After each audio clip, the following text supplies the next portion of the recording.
ಅವನಿಂದಲೇ ತುಂಬ ಕಷ್ಟ ಆಗುತ್ತೆ. ಆದರೂ ಅಭಿಮಾನಿಗಳು ಮಾತ್ರ ವರ್ಷ ವರ್ಷ ಜಾಸ್ತಿ ಆಗ್ತಾನೆ ಇದ್ದಾರೆ. ಅವನು ಮಾಡಿರೋ ಸಮಾಜ ಸೇವೆ ಇಲ್ಲಿವರೆಗೆ ಅರ್ಥ ಬರ್ತಾ ಇದೆ.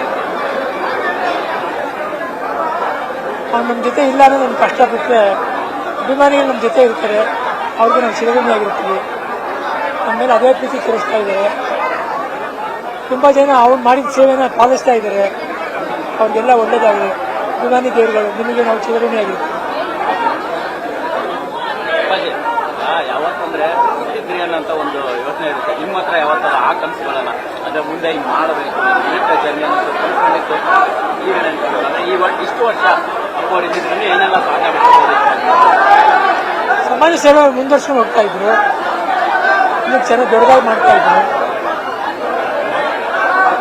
ಬಟ್ ಎಲ್ಲ ಬೇಗ ಎಂಡಾಗೋಯ್ತು.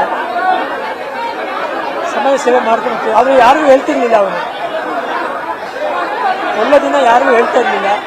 ಅವನು ಪಾಡಿ ಮಾಡೋನು.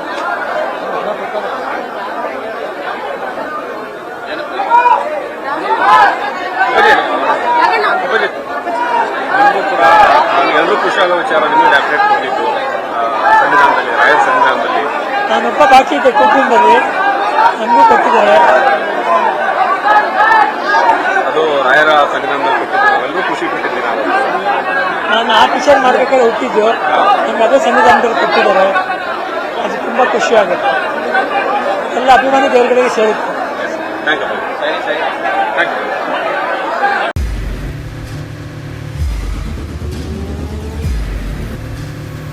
ಪ್ರಜಾಮಾರ್ಗ ನ್ಯೂಸ್, ಇದು ಜನಸಾಮಾನ್ಯರ ಧ್ವನಿ. ನಮಸ್ಕಾರ.